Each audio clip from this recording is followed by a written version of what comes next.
Tina Patterson, clinician with a mission. Today I wanted to talk to you about rigidity or inflexibility and what that might look like in a person's life. So it could be a symptom of something like depression or bipolar disorder, and this is what it looks like.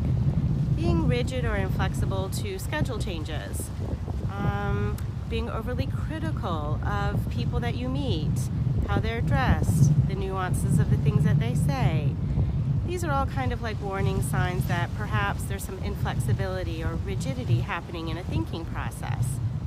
I do recommend that you reach out to a clinician, a therapist in your community who's licensed, who can talk to you a little bit about rigidity and how you can break that cycle of inflexible thinking. If you have any questions, please don't hesitate to reach out.